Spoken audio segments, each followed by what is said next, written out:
Hello, and thank you for joining us today to learn more about Seabourn's luxury expedition experiences. I'm Geraldine Giacconi, the Key Account Manager for Seabourn in the Northeast region. It's my pleasure to work with the CruiseWeb, and they are one of Seabourn's top travel agency partners. On behalf of all of us at Seabourn, we thank them for hosting today's event. Before I introduce our featured speaker, just a quick overview. This session will be about 30 minutes, and if you have any questions, please put them in the chat feature on the right side of your screen, and we'll try to answer most of the questions in our Q&A session at the end. If we don't get to your question, then one of the advisors from the CruiseWeb will get back to you and answer it as best they can. Now, it is my pleasure to introduce our presenter for today, Seabourn's Director of Expedition Sales, Mark Spillane. Thank you so much, Geraldine. It's a pleasure to be here with you, and thank you all for tuning into this webinar. We are extremely excited here at Seabourn about our newest expedition ships, and I'm here just to share a little bit of that excitement with all of you. So just to start with a little bit of history with Seabourn and our expedition experiences. In 2011, we actually announced that we were going to start Antarctic operations with our Seabourn Quest ship, and we began sailing down to Antarctica in 2013. So that gives us 10 years this year of Antarctic expedition operations. In 2015, we announced Ventures by Seabourn, which we took a little bit of that expedition experience, like the Zodiacs and the kayaks, and put them onto our ships in other destinations, a big one being Alaska, where our guests have an opportunity to go off in the Zodiacs or kayak in these beautiful destinations.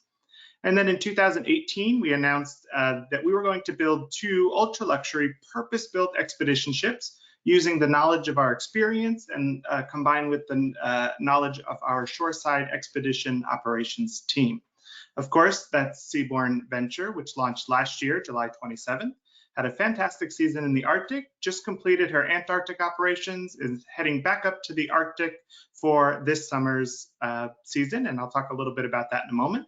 And then, of course, we have Seabourn Pursuit launching this year, Seabourn Venture's sister ship, and we're really excited to welcome her to the fleet. She will be debuting in August, and we are very excited for that.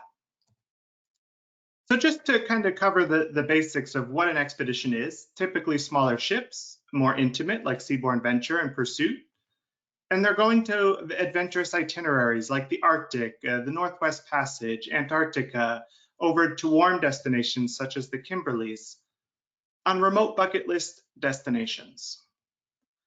And why would you want to travel or experience an expedition itinerary or experience over the ocean ships? Well, we'll have an opportunity to explore regions few that we'll ever see, and that includes going below the waterline with our submersibles. We are going to savor life-changing moments in these destinations, whether it's seeing polar bears or penguins down in Antarctica, or connecting with the Inuit communities of Greenland. All of this is on flexible itineraries that are curated to take advantage of sea conditions and wildlife sightings. You'll notice a lot of our itineraries, especially in the really remote places, they don't have a day-to-day timeline of what we're doing. It's more of a dotted line, and that's because we want to take advantage when we arrive of the weather, sea conditions, ice conditions, wildlife spotting, and of course the knowledge of our expedition team that we have right there on board the ship to really curate these once-in-a-lifetime moments. And then why with Seabourn? Well, it's our luxury Seabourn experience on board combined with our uncompromised expedition experience ashore. We're the newest luxury expedition vessels, and they're custom-built and innovative luxury vessels. And that is, of course, combined again with our experienced expedition team, not only shoreside, but also on board the ship. So we're going to talk a little bit about what we see, what we do, all the amazing things about an expedition voyage, and that includes the Zodiacs and kayaking and submersibles, hiking, wildlife, and of course my favorite, which is the ice, whether that's icebergs, glaciers, lots of ice in some of these destinations. So just to start with the ships themselves before we get on to the itineraries, I mentioned Seabourn Pursuit Seabourn Venture launched last year, and then we have Seabourn Pursuit coming out this year. They're sister ships, both 132 oceanfront suites. So our lead-in category is a veranda, and that means we have 264 guests on board. We have a PC6 strengthened hull, and that just allows us to operate in the Arctic, the Antarctic, the Northwest Passage, these ice environments. We also have 30,000 square feet of outdoor space, and that's really important. And that was part of the knowledge and experience that went into designing these ships, because when you're in these destinations and wildlife is spotted, you want to be able to get outdoors really quick. You also want to spend a lot of time outdoors if we're sailing through these amazing destinations. And then, of course, sailing in some very environmentally fragile ecosystems, we are custom built to environmental compliance. So let's dive into the ship and see what our Seabourn Venture and soon to be Pursuit is all about. So one of the first spaces that you'll see on board the ship is our Expedition Lounge, a really great lounge throughout the day to connect with your fellow guests, to swap stories about what you experienced that day, maybe show photos of wildlife that you saw. But in the evening, it transforms into a lounge so you can grab a cocktail, and we have one of 3 musical entertainment acts here each and every night in the Expedition Lounge. Also going forward from there, we have our Discovery Center. I talked about flexible itineraries. Well, it's here each and every evening. The expedition leader and his or her team will invite all the guests to a recap and briefing where we'll talk about everything we did that day. Maybe there'll be a short 5, 10, 15-minute lecture from one of the expedition specialists on board. And then more importantly, they'll talk about the plan for the next day, where we expect to be, what the weather, sea, and ice conditions are expected to be, and then, of course, what time we expect to begin operations. Now, it is a very flexible environment that may change overnight or upon arrival to the destinations, and all of that will be communicated to you via announcements from the expedition leader. The other great feature of this space is we actually have a Cineflex camera mounted on the mast of the vessel. So when we see wildlife that's just a little bit farther away, we can turn that on, zoom in on the wildlife, and then stream that right here to the Discovery Center. For example, in the Arctic, you may see a polar bear that's farther from the ship, so we can turn it on and then stream that feed right here and have our polar bear expert, who's on the expedition team, talking with all of you about the polar bear while it's behaving a certain way, and then just kind of educating you and giving you their experience and their expertise. That same live stream will also go into your in-suite TV, and so you can enjoy it from your suite as well. Just as important, the dining. Of course, all of the dining concepts on board are complimentary, and we don't require reservations on Seabourn Venture or Pursuit. So this is the main restaurant. This is open for breakfast, lunch, and dinner. Of course, serving that amazing Seabourn cuisine on rotating menus throughout the voyage. And we also have the colonnade. This is the outdoor part of the colonnade where you can dine outside. We even have heaters in the ceiling there, so if you are in a colder destination, there are heaters there. But we also do great deck parties here. Seabourn, of course, is known for caviar in the surf, but we also invite guests to come out and enjoy caviar in the ice, and you'll put on your parka, your hat, and gloves, and join the expedition team, the officer, staff, and crew of the ship for some caviar and champagne and some other canapes and beverages. Enjoy just the beautiful scenery that we're sailing through. But if we go in the doors there, we have the colonnade. This is our second dining venue that is open for breakfast, lunch, and dinner. For breakfast and lunch, you have a European bistro set up for you you can help yourself to any of the items available there, or you can order from a menu at your table. And then in the evening time, it is all tableside menu service where you'll have rotating menus throughout the voyage. And that includes, if you're familiar with our ocean ships, Earth and Ocean dining concept, which we do rotate those menus here in the colonnade select nights throughout the voyage. And again, if you're familiar with our ocean ships, we have Seabourn Square. This is where reception is, a great place to read a book. There's a library with many books on display for you to enjoy throughout your voyage. There's also, of course, our coffee bar where we roast our own coffee on board, so you can enjoy that throughout the day. And then in the morning, of course, you'll have breakfast pastries, breakfast sandwiches to go along with your coffee, fresh squeezed juices. And then in the afternoon, it'll switch over to finger sandwiches and our homemade gelato, of course, made right there on board the ship. And then we also have our future cruise consultant here. So when you're ready to make your next expedition Seabourn booking, you can go ahead and see them. And then of course, that'll go right back to your travel advisor at the cruise web. Some of the lounges on board, my favorite lounge is the bow lounge. This is located deck 6 all the way forward.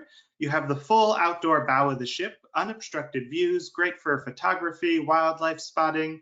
And then inside the lounge here, you have the row of monitors there. Those are mirror images of the monitors that the bridge is using. So when they're looking at navigational maps or weather maps and changing them, you see all that in real time. There's also some touch pads there where we'll put different weather forecasts. If we're in the Arctic, we'll put the aurora forecast there. So you and your fellow guests can check to see what the likelihood of you seeing the northern lights that night. Our expedition team will also host navigational Q&A in this space, where you can interact with them, ask them questions about not only navigation, but what you're seeing on the monitors, to wildlife, the destination you're in. It's a great way to really pick their brains and get some of their knowledge and experience. I noticed the expedition team loved hanging out in this space, even outside those posted hours, because it is such a great space to be indoors and then easily outdoor for wildlife spotting. Then, of course, being a new luxury vessel, we have a full spa, salon, and fitness center, of course, with our partnership with Dr. Andrew Weil. And so we have our fitness center, even with an outdoor space. So you can, even if you're working out, hop outside and take in any sights that may be passing by. And then we have even these 2 beautiful saunas where you have the full window to enjoy the scenery, the passing icebergs as we sail through these destinations. And then we have the club. This is located in the aft of the vessel. Here we also offer our sushi bar for dinners, usually between 6 and 9. So you can enjoy sushi for dinner, or you can just make it an appetizer before heading to the colonnade or the restaurant. And this is the second venue that we have musical entertainment in each and every evening.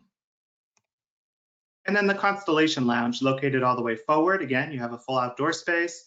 And this is the third venue that our 3 musical entertainment acts on board will rotate through. So during the day, there may be an afternoon tea, there may be some trivia if we're at sea, but there's canapes at night as well, a little late night bites, and then of course, the musical entertainment and beverages to enjoy.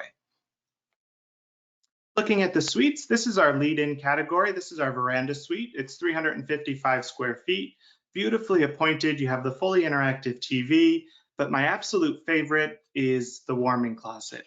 So each and every suite on board the ship has this warming closet, and it's really spectacular. As some of our destinations, you're going out multiple times a day. So the Arctic, for example, you may go out in the morning, you'll be on an early morning Zodiac, you might get a little wet, whether it's splash or it's snowing or raining. Come back to your suite, put your parka in the warming closet, turn it on, go enjoy a cappuccino or your favorite coffee in Seabourn Square, have some lunch, and by the time they're organizing and calling you for the afternoon outing, not only is it dry, but it's warm for you to put back on and head out again. You can also put those beautiful and comfortable Seabourn slippers that are in your suite at the bottom there, and you'll have nice warm slippers to walk around your suite with. Some of the other suites we have on board, this is our panorama suite. Beautiful suite, one of my favorites. You see all the natural light from the bay windows. You still have your full veranda, but what's really unique about this suite category is it doesn't have wall-to-wall carpeting. It has this beautiful tile, and the tile can be heated. So you can flip that switch when you're in the polar regions, and you'll have a nice warm floor to walk on. Of course, we have our penthouses for that little bit of separation from the living room and bedroom area. We have 2 stunning winter garden suites. These are 2 stories. They are 2-story floor-to-ceiling windows as well, so you can imagine the amazing views of the destination, lots of natural light. On the first floor, you have your living room and dining room area, your entertaining space. You can host nice cocktail parties in here with you and your fellow guests. And then the upstairs part is your bedroom area with your bed facing out the windows. Your TV pops up from the stand at the end of the bed, the curtains close by remote control, just the best way to experience some of these destinations. We also have our signature suites. These are 2 of these located in the aft of the vessel. You have your separate living room and bedroom area, but what's unique about these is on the aft veranda, so you get amazing views in the aft of the ship, but you also have private jacuzzi tubs to enjoy as you're sailing through. So as you can see, we went through the ship. You can see the Seabourn experience, the luxury that we've perfected over the years. It really feels like a Seabourn ship when you're on. And what we're doing in the expedition side is we're now combining that luxury, the uncompromised luxury of the Seabourn ship experience, with an uncompromised shoreside experience. And the part that brings these two pieces together is our world-class expedition team. On each and every voyage, we have an expedition team of 24 people, so a rather large expedition team. And they are not only on board, but they're interacting with all of you. You may be at a hosted table with them. You may see them, as I said, in the bow lounge. You may have a cocktail with them in the expedition lounge. They're out and about, really wanting to get to know you and share their experience about the destinations. They're very passionate people. They're people that are wildlife experts, scientists, historians, naturalists. There could be glaciologists, ornithologists, the list goes on. They are curated, this team is curated for the itinerary, for the destination that you're sailing in. I know with expedition, a lot of people think Antarctica, and that's certainly an amazing destination. And we'll talk about that in a moment, but I really want to show you the Arctic. I absolutely love the Arctic region. And as I mentioned in the beginning, Seabourn Ventures heading back up there for her second season up in the Arctic. And we have some phenomenal itineraries this summer. To start, actually, this month in just less than 2 weeks' time, she will be up doing a couple of itineraries that'll ultimately circumnavigate the UK. And you might not think that's an expedition itinerary at first. However, if you look at a lot of the ports of call or the landing places that we will be visiting, you'll see that a lot of them are either unfamiliar or you know them to be a bit off the beaten path. So we actually get a lot of UK guests that enjoy this itinerary because they can't get to some of these destinations very easily, and certainly not so in the luxury experience that Seabourn Venture provides. Fantastic itineraries for birding. There's puffins. You'll see lots of puffins on this itinerary. Photography is fantastic. So a really great start to our Arctic season. But then from there, we'll head over to Iceland and Greenland and really get into the Arctic. We have voyages that start in Reykjavik, and then we have a charter flight that brings you over to Kangerlussuaq, Greenland. And you'll get on the ship there and explore the western part of Greenland, the southern Greenland, and then up the east coast of Greenland. I absolutely love these itineraries. This is the one in the top row in the middle. You'll have a mix of the ice and the fjords, but you'll also meet some of the Inuit communities in this region. Absolutely spectacular balance of experiences. We also have the one next to that on the right. Basically, you get a circumnavigation of Iceland, which is a really amazing destination. But then we head off into Northeast Greenland National Park and Scoresby Sund, which is, those are the largest fjord system in the world. Not too many ships go up that way. Beautiful destination. We explored there last summer, and I'll show you some photos in a moment, but it's beautiful. This is great opportunities to spot polar bears up in that region. And so a great mix again of Iceland, but then the remote part of Greenland with ice that is bigger, icebergs that are bigger than the ship itself, and that, remote experience. We are also doing our Northwest Passage this summer in August. That will leave Western Greenland, head up through the Canadian Arctic, and then all the way to Nome, Alaska. It's 23 days, a really fantastic bucket list destination, of course, looking for polar bears, but so many other wildlife, from Arctic foxes, seals, walruses, of course, all the seabirds. A really fantastic itinerary. And then once the ship is in Nome, we will just head on south. That'll be in September. And we'll start making our way south along the west coast of the United States, west coast of South America, and into Antarctica for that season. Now, those voyages, again, may not seem like expedition itineraries, but they're really fantastic if you're considering expedition, but you're not quite ready to go to the polar regions. This will give you that expedition experience, as we'll still have the full expedition team on board. They will, of course, be experts in this region, and you'll get the taste of zodiacs and kayaks where we can operate them. So really fantastic voyages. And then next summer, when we go into the Arctic, we will be heading back to Svalbard. So if you're interested in Svalbard, definitely take a look at Seabourn Expeditions for next summer, 2024. So just to show you some of the wildlife that you'll see, all these photos that I'm about to show you were taken last summer from Seabourn Adventure. You have reindeer, you have walruses, of course seals, the seabirds, and the king of the north, the polar bear. Again, more wildlife, the puffins. So many of our guests love seeing the puffins. Definitely opportunities for that. And to me, the amazing scenery is what makes the Arctic so spectacular. Whether it's the mountainous regions, the icebergs, the glaciers, simply stunning region to be exploring.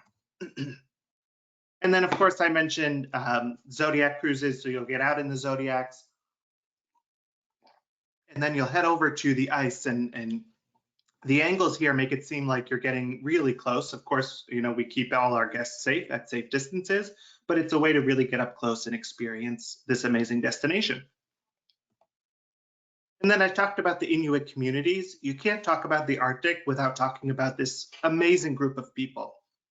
So this is actually pictured here, one of our expedition team members who was from West Greenland.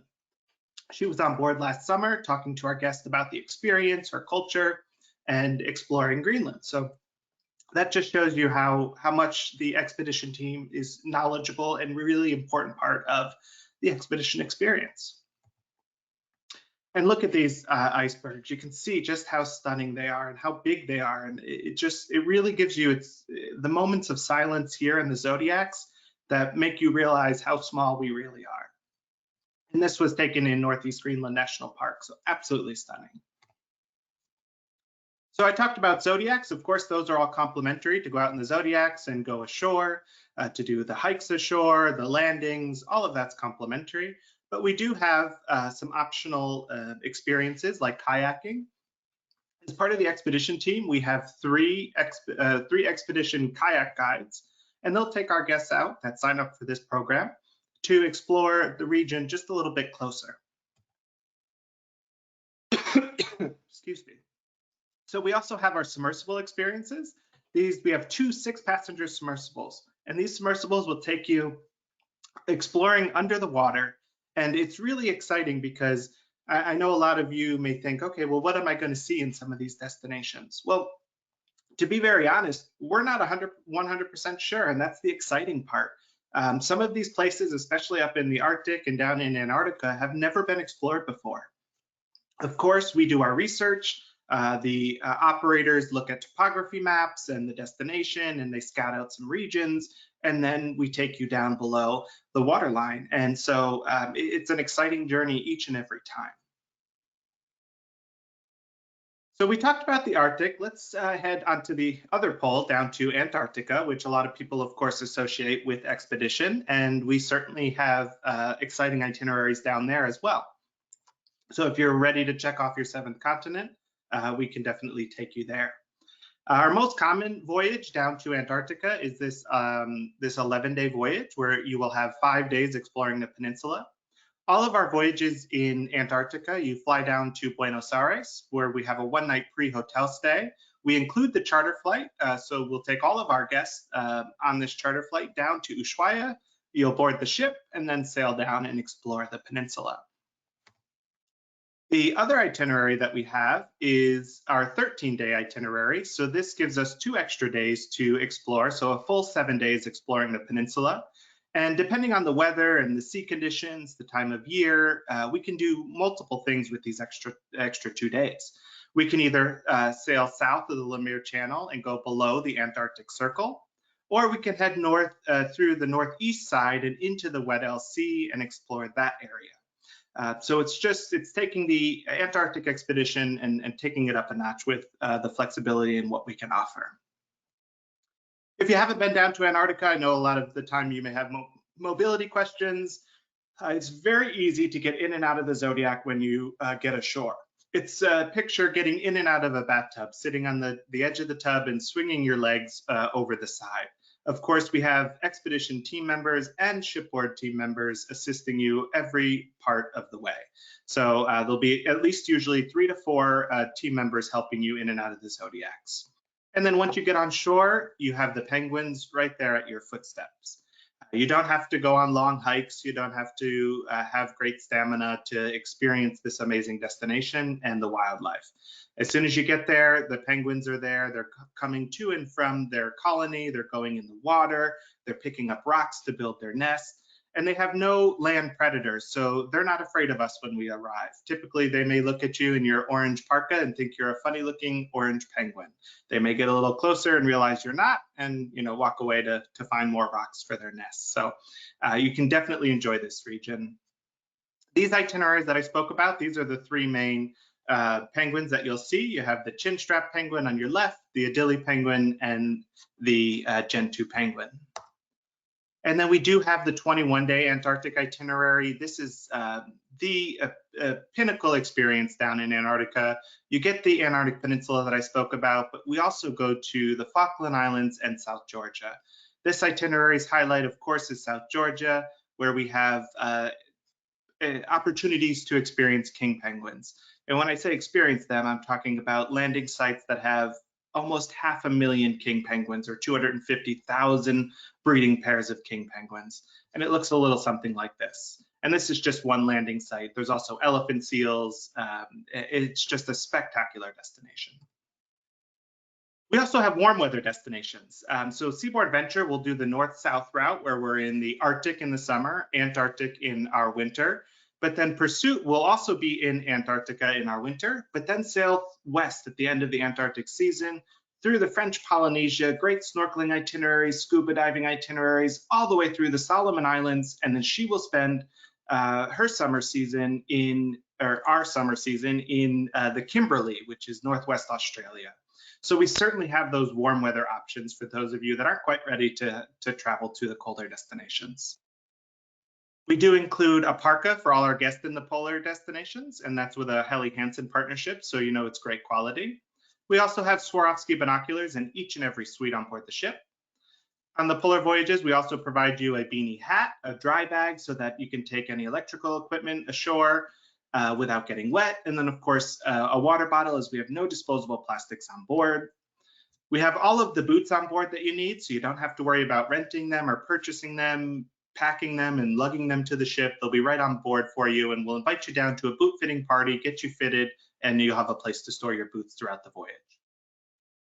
So now that I've talked about the amazing experiences from the luxury seaborne ships to the uncompromised expedition itineraries, I do want to let you know of some great offers that we have.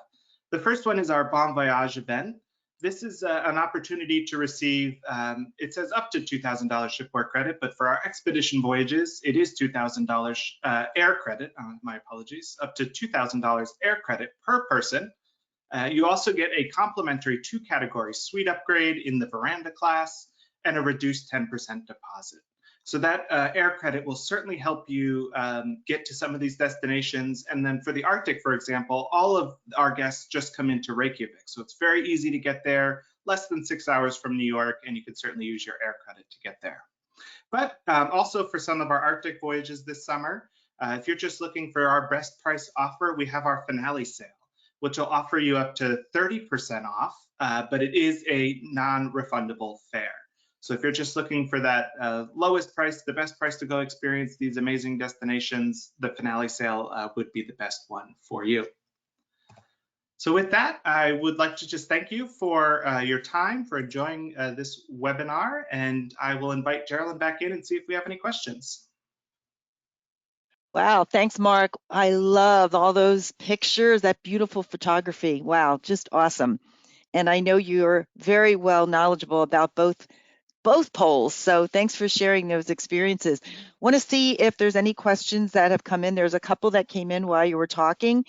And someone asked, is the dress code different on these expedition ships than on the ocean ships? And can you give us some guidance on what to pack? Absolutely, great question. Yes, so it is slightly different, as on our expedition ships, we do not have a formal night. So it is more relaxed. So you can definitely leave those suits and all your formal gowns at home, which definitely helps when you're packing for these destinations. And when it comes to packing, we do have a packing list on our website. And of course, I'm sure your advisors at the Cruise Web could assist you with some of those questions. But overall, it's really about quality over quantity. We provide the parka, and I talked about the boots that we provide and the dry bag and all of that. So you really just need a warm base layer and then an outer layer that's waterproof. Really important to have waterproof gloves. And then whether it's a hat, I mean, we provide the beanie, but just some kind of face covering in case it is a little bit colder. But it really is about quality. You don't need so many items. That's great. Another question is that says, I'm a past guest on Seabourn, and I noticed you did not mention the Thomas Keller Grill. Do you have a specialty restaurant on these ships? Great observation. Correct. We do not have Thomas Keller or specialty restaurants on board our expedition ships. And there's multiple reasons for that. Of course, these ships are smaller, so space is at a premium. But also traveling to some really remote destinations, it does become a little bit more complicated to source the items needed for a Thomas Keller Grill or some other specialty restaurants. However, I can assure you that the dining venues we do have on board are spectacular, and you will certainly enjoy them. That's great, thanks. This question came in saying those submersibles look really cool. Can you tell us a little bit more about like how to book it, what the costs are, etc.? Absolutely, great question. So as Expedition is very flexible, there's not too many experiences to sign up for in advance, but the submersible and the kayaks, you can sign up in advance. So as soon as you make the booking with your Cruise Web advisor, you'll be able to go online to your account and then log into your voyage, and you'll be able to reserve the kayak and the submersible there. It'll be listed on day one. The price for the kayak is $199 per person, and it's about a 2-hour experience. And then the price for the submersible does vary based on destination, and it'll show you there when you log in for your specific itinerary. But it's somewhere between $500 and $1,000. And it also is about a 2-hour experience, but you're only under the water about 45 to 50 minutes, which is usually plenty of a time to explore the region that you're in. Great, thanks, Mark. I think we have time for one more. And again, if we did not get to your question, someone from the Cruise Web will be happy to get back to you. This is a good one. Can you tell us what a typical day would be like in Antarctica? We saw those great images, but kind of give us an idea what, I'm kind of paraphrasing this question, kind of what a day would look like if there is such a thing as a typical day. Absolutely, yeah. It's definitely, yeah, typical is not common when talking about some of these remote destinations, but we certainly try to do multiple outings a day when we're in the polar region. So similar for the Arctic as it is for Antarctica. We will have typically try to be in one destination in the morning. We'll deploy everything. So we'll have guests going ashore. We'll have guests using the kayaks and the submersibles in zodiacs. And then we'll rotate all of those, so making sure that the guests that signed up for the kayaks or the submersibles have an opportunity to go ashore as well. And then around lunchtime, midday, we'll bring all the guests back, we'll bring all the equipment back on board, and then we'll sail to another landing site, or maybe just another destination where we'll do zodiac cruises, or we may do a second landing that afternoon. So we try to do at least 2 outings a day in most of these destinations where we can. We may spend all day in one destination if it warrants that. That's where the flexibility comes in, is we really want to take advantage of the current situation wherever we are. But yes, we do try to do multiple outings a day. That's great. I'm ready to go. Sign me up. Me too. So, great question. So we're going to put a slide up with the 800 number for the Cruise Web. Again, please reach out to your advisor at the Cruise Web, or if you don't have one, call this 800 number and someone will be happy to work with you. Remember those great sales going on right now, the Bon Voyage event and the finale sale. So be sure to ask your advisor about those great opportunities to come sail with us on a Seabourn Expedition experience. So Mark, thanks again so much for the great information, and thanks to all of you for joining us and listening. Have a great rest of the day. Bye. Thank you, everyone.